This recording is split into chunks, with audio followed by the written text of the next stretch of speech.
A note on Victoria.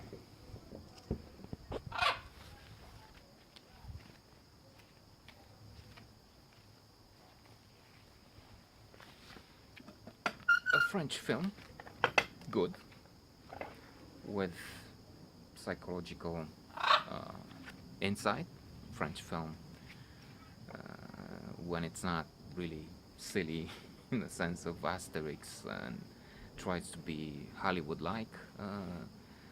A French film is generally, I was saying, challenging, interesting, in a in an outre way manner, but interesting. Victoria is the protagonist, the heroine of this film. Victoria Speak. Virginie Efira, an actress that does a great job in this motion picture. She's a lawyer, divorced, and she has a few challenges ahead, both in her personal and in her professional life. She has two daughters, and termina. She has to cope with some strange lovers, even stranger clients. At one point, she has sex with partner, and she's just sitting there. And there's an interesting proposal. I didn't get there very well. If he was thinking this, I mean, I feel 10 times more than you do, because I know what you feel, and on and on. That was a bizarre. Bizarre is also French word. And then, all of a sudden, unexpectedly, for this fear at least, she has a breakdown. She has a panic attack. She goes to the. She says, "I have to go." No, she goes to the kitchen, and water, and then she's on the ground. And fortunately, she has another man in the house. France, right? France, by the way, which had a Mitterrand, a president who had a daughter outside wedlock, had a known private life outside marriage again that the media knew about and never said a word. A more infamous case which made the media reflect, and maybe the French public look at the mœurs and what is acceptable and what the public needs to know. Dominique Strauss-Kahn, at the time head of the IMF, abusing a maid in New York. And not only that, it was revealed that the man was known as a sort of a beast, harassing, attacking journalists, taking part in wild parties. After that, saying that the fact that wild sex was there, he didn't think. He was accused of being involved in proxenetism, because when you involve more people with sex, and then there's money changing hands, and that's being pimped.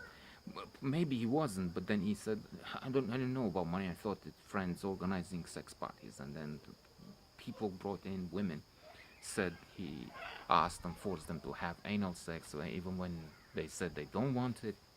So at the high level, but it's a strange look sometimes. Strange. People do what they want in their private affair. Only in some cases, it's getting to an extreme. So, the protagonist, the heroine, Victoria, is helped by this other man who is a former client. She helped him in the past. He was a drug dealer. Now he seems to be okay, and he has no place to stay, so she helped him.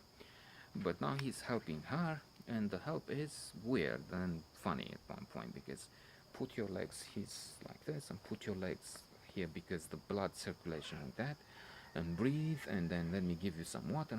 And then the other guy comes in as this has her legs over the shoulders, and it looks like they're having sex, or they're about to anyway, and it's strange. And the other one says, well, I'm not into ménage à trois, je ne veux pas ça, ça c'est pas moi, and things like that. I mean, I think, well, he's not French, really. I'm being mean now, facetious. And so he has this, she has this in her life, private life. Then she has a case. I mean, she's involved in a case where she accuses a man who is going on the internet in a blog about her, and then they have to hear the case. She's defending another guy who has a strange, immoral attitude, but it seems that he did not do what he's accused of. There's a woman who's saying, "Look, he took my panties off, and then he was violent," and then they bring in all sorts of witnesses, including a dog, a Dalmatian, and then a dog expert who says if it's the tail is on the left, he's negative. If it's on the right, it's positive. But the lawyer, Victoria, says, "But look, couldn't this be that the dog is aggressive because he's jealous? Dogs do that. I mean, he knows, the dog knows that my client and the victim, are having sex. Maybe that's why." Well, it's possible, but and then the lawyer makes a point because she's going next to the woman who is accusing her client and trying to be close to her, and the dog, indeed, who is there to be a witness, is aggressive. And she goes on. Dalmatians are at last line of intelligence. They're supposed to be among the least intelligent of dogs, and so on. And then finally, to end with this, they present a proof, which is a photo taken by a monkey, all right, at the party, which shows the woman and dismisses the case, I would say, without. She's dancing, and they can see in the photo through the dress that she has no underwear. And with that, Victoria wins her case.